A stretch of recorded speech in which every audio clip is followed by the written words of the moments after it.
بتاؤ مسلمان کو زندہ کہے گا؟ بولو نا۔ جس کی دھڑکن بھی چل رہی ہو،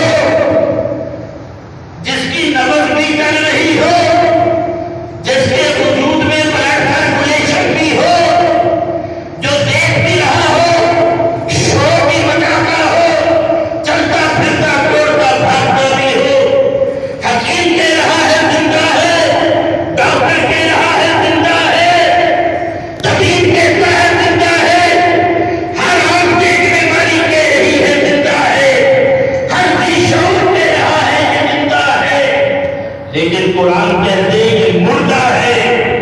کسی مسلمان میں ضرورت ہے جو اسے زندہ کہے؟ بتائیں نا۔ اور بلڈ کی سرکولیشن نہیں، نبض رک چکی ہے، دل کا دھڑکنا بند ہو چکا ہے، نظر کی روشنی ختم ہو چکی ہے، حرکتیں رک چکی ہیں، یا حادثے کے اندر وجود ٹکڑے ٹکڑے کیما کیما ہو چکا ہے،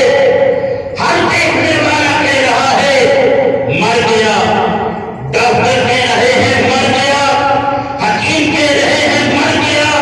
طبیب کہہ رہے ہیں مر گیا، ذی شعور کہہ رہے ہیں مر گیا، یونیورسٹی کا اسٹوڈنٹ کہتا ہے مر گیا، دوستو پی ایچ ڈی ڈاکٹر کہتے ہیں مر گیا، ہر عقل والا کہتے ہیں مر گیا،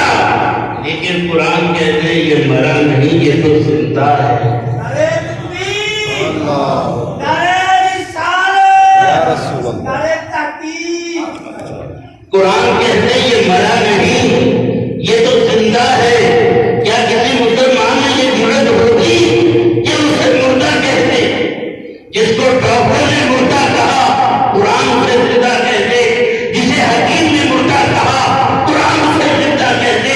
جسے ہر عقل والے نے مردہ کہا قرآن اسے زندہ کہتے، تو ہم کہیں گے اے ڈاکٹر تیری ڈاکٹری فیل ہے، اے فلاسفر تیری فلاسفی فیل ہے، اے عقل والے تیری عقل فیل ہے، اے نالج والے تیرا نالج فیل ہے، اے نگاہ والے تیری نگاہ فیل ہے۔ یہ قرآن نے کہا ہے یہ مردہ ہے، لہذا یہ مردہ ہے، اور جسے قرآن نے کہا زندہ اسے ہی زندہ ہے۔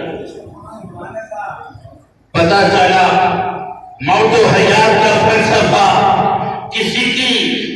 کے موت و حیات کے بارے میں، کسی کے زندہ اور مرے ہوئے کے کہنے کے بارے میں ہمیں ڈاکٹر کی رائے کی ضرورت نہیں ہے، ہمیں حکیم و طبیب کی رائے کی ضرورت نہیں ہے، ہمیں فلاسفر کی رائے کی ضرورت نہیں ہے، ہمیں پی ایچ ڈی کی ضرورت نہیں ہے، ہمیں قرآن کی ضرورت ہے۔